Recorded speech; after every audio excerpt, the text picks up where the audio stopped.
देखो, मुझे इस बात का अंदाजा तो था कि केजीएफ चैप्टर 2 को लेके ऑडियंस के अंदर क्रेज और थोड़ा बहुत मैडनेस तो होने वाला है, लेकिन इतना ज्यादा ये नहीं एक्सपेक्ट किया था। मतलब कि टीजर तो छोड़ ही दो, टीजर की रिव्यू वाली वीडियो भी अगर ट्रेंडिंग पे आने लगी तो फिर आप अंदाजा लगा सकते हो कि लोगों के अंदर उसका कितना ज्यादा क्रेज है। और जब किसी मूवी का टीजर इतने ज्यादा व्यूज के रिकॉर्ड तोड़ने लगता है ना, तो फिर एक क्वेश्चन दिमाग में आना बनता है कि लोग इतने ज्यादा पागल, इतने ज्यादा क्रेजी क्यों है, जिसका एक स्ट्रेट फॉरवर्ड आंसर तो निकलता है कि भैया जो फर्स्ट चैप्टर था वो इतना ज्यादा बढ़िया, तो लोगों को इतना ज्यादा पसंद आया। तो इसीलिए ये मेरी जिम्मेवारी बनती है कि मैं इसके ऊपर बात करूं, इसके ऊपर अपने ओपिनियन शेयर करूं कि वो क्या फैक्टर्स थे जिसके वजह से केजीएफ का नाम इतना ज्यादा बड़ा हो गया है, और वो भी सिर्फ हिंदी ऑडियंस या फिर साउथ के लिए नहीं बल्कि ऑल ओवर इंडिया। लेकिन ये सब कुछ चालू करने से पहले एक छोटी सी बात कि मैं ऐसे वीडियोस रेगुलरली लाता रहता, तो सब्सक्राइब कर लेना चैनल को, ठीक है। अजीब लग रहा है बहुत ऐसे स्टार्टिंग में बोलते हुए, केजीएफ सर मिलियन करा दो।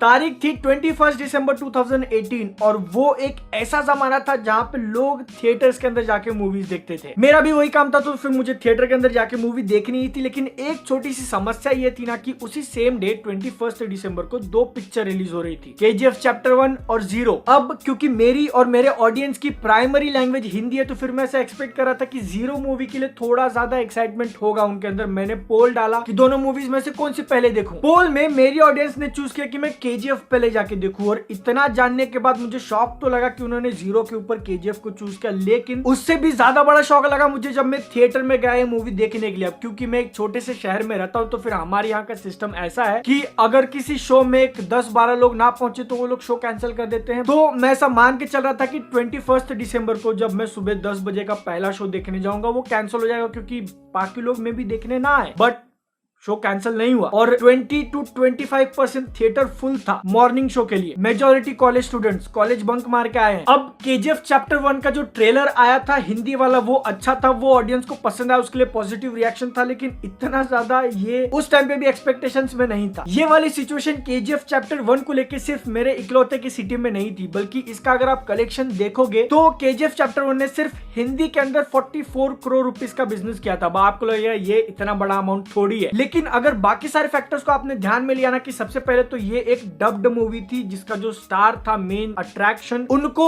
हिंदी ऑडियंस ने शायद ही पहले किसी मूवी में देखा होगा। उसके बाद इसके अंदर ना तो कोई ऐसे बड़े विजुअल इफेक्ट्स वाले शॉट्स थे बाहुबली जैसे जो सेलिंग पॉइंट बन जाए इसका, और सबसे बड़ा ये मूवी सेम डे एक बहुत बड़ी बॉलीवुड मूवी के साथ कंपटीशन में उतरी थी, शाहरुख खान की पिक्चर के साथ कंपटीशन। केजीएफ चैप्टर 1 ने 0 को बॉक्स ऑफिस पे हराया तो नहीं, अगर हम सिर्फ रॉ नंबर्स की बात करें हिंदी वर्जन की, लेकिन इसने जो कड़ी फाइट दी उससे अंदाजा जरूर लगा था कि इस मूवी ने लोगों के ऊपर इंप्रेशन जरूर डाला। और मेरे सामने एक वीडियो आया था जिसमें यश, जिन्होंने इस केजीएफ फ्रेंचाइज में मेन रोल प्ले किया हुआ है रॉकी भाई का, उन्होंने कुछ ऐसा कहा था इंटरव्यू में कि शाहरुख खान उनके शायद रोल मॉडल ऐसा कुछ तो है, और उन्हीं को कंपटीशन में टक्कर दे दिया, वो भी उन्हीं के घर में घुस के। मतलब रॉकी भाई का स्टाइल सिर्फ पिक्चर में नहीं बल्कि बॉक्स ऑफिस पे भी वैसा ही है। अब यहाँ पे केजीएफ चैप्टर 1 ने तो 44 करोड़ का बिजनेस किया था, लेकिन आप अगर खुद को भी पूछोगे ना कि केजीएफ चैप्टर 2 जब थिएटर में रिलीज होगा तो वो कितना कमाएगा, 100 करोड़ के नीचे शायद ही कोई आंसर बोले। तो ये जो जर्नी है 44 से 100 तक पहुंचने की वो कैसी हुई, उसके पीछे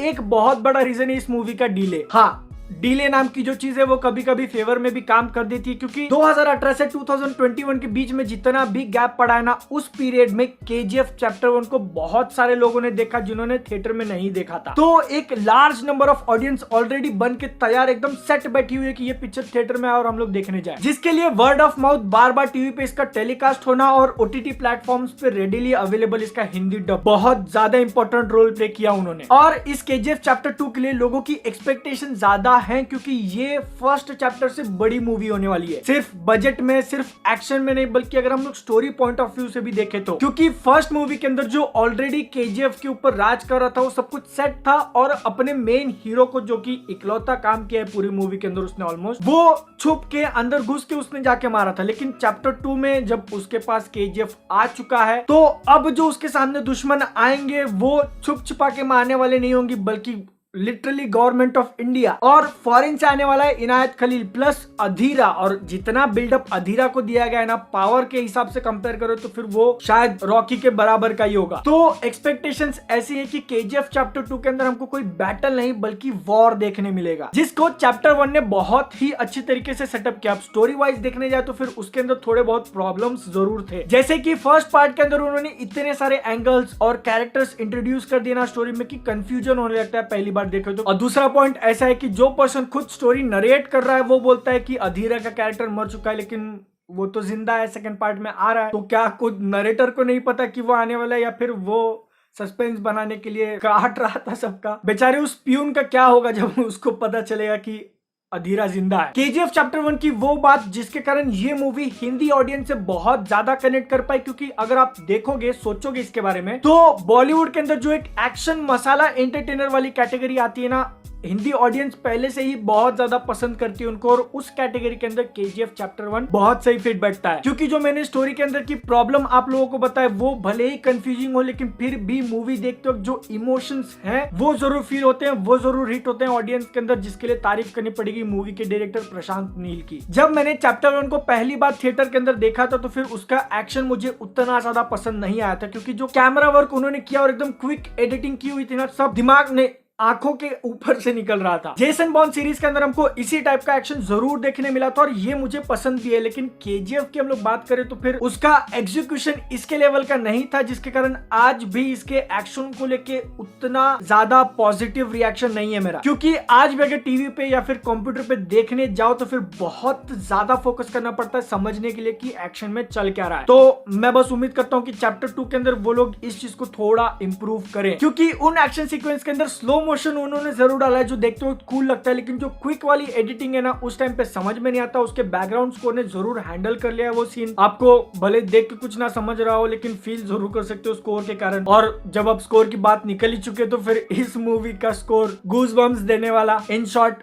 बात खत्म। मतलब कि इमेजिन करो एक्टर यश ने जो सारा लुक गेटअप और रोल प्ले किया हुआ ना, फिजिक वगैरह उनका रॉकी भाई का वो जबरदस्त तो है ही। उनको देख के सच में लगता है कि हाँ भैया ये मार सकते हैं किसी को, लेकिन अगर उनको कॉम्प्लीमेंट देने के लिए बैकग्राउंड स्कोर उतना जबरदस्त नहीं होता तो शायद ही ये मूवी इतनी ज्यादा अच्छे तरीके से काम करती। और उन्होंने इतना सही मेन कैरेक्टर तो बना दिया, एकदम हीरो माचो मैन अकेला सबको मार के आएगा, लेकिन आप अगर ध्यान से सोचने होगा तो फिर उसके सामने जो भी चैलेंजेस होते हैं वो हमेशा उसके ऊपर के लेवल के। इसीलिए मतलब कभी भी मूवी के अंदर ऐसा नहीं लगता कि हाँ वो तो आराम से कर लेगा। उसके लिए जो चैलेंज नाम की चीज है ना वो हम लोग फील कर सकते हैं, और ये चैप्टर 2 के अंदर तो और ज्यादा बड़ा दिखने वाला है, क्योंकि रॉकी भाई वर्सेस गवर्नमेंट ऑफ इंडिया, इससे बड़ा क्या चैलेंज होगा। तो हाँ, इतनी सारी बातें बोलने के बाद एंड में जो पॉइंटर्स रह जाते हैं कि वो क्या फैक्टर्स थे जिसके कारण केजीएफ चैप्टर 1 लोगों को इतनी ज्यादा पसंद आई, केजीएफ चैप्टर 2 के लिए लोग इतने ज्यादा एक्साइटेड हैं और वो रिकॉर्ड्स तोड़ रही है। तो फैक्टर्स अगर मैं शॉर्ट में आपको गिनाऊं, सबसे पहला तो जो हिंदी ऑडियंस है उनको एक्शन मसाला एंटरटेनर देखने की आदत पड़ गई थी, जिसके रोल को बहुत अच्छी तरीके से फिलअप किया केजीएफ चैप्टर 1 ने। प्लस भले ही उस मूवी की स्टोरी सब लोगों को पूरी तरीके से ना समझे, लेकिन जो इमोशनल एंगल्स थे, जो फीलिंग्स थे, वो लोगों तक जरूर पहुंचे हैं। और जो कैरेक्टर्स केजीएफ चैप्टर 1 के अंदर इंट्रोड्यूस हुए थे उसमें से जो जिंदा बचे हैं उनको बाकी देखने के लिए सारे लोग ही एक्साइटेड है। प्लस इस मूवी के लिए जो हिंदी डायलॉग्स लिखे गए थे, जो डबिंग की थी आर्टिस्ट ने, वो भी एकदम जबरदस्त था। एक्शन में भले ही चल क्या रहा है ये नहीं समझ में आता, लेकिन उस एक्शन सीक्वेंस के खत्म होने के बाद जो इम्पैक्ट होता है ना वो जरूर हिट करता है लोगों को। जबरदस्त बैकग्राउंड म्यूजिक के साथ साथ जो मेन कैरेक्टर है रॉकी भाई का, ये सारी चीजें मिला के एक ऐसा हाइप बना देती है कि भाई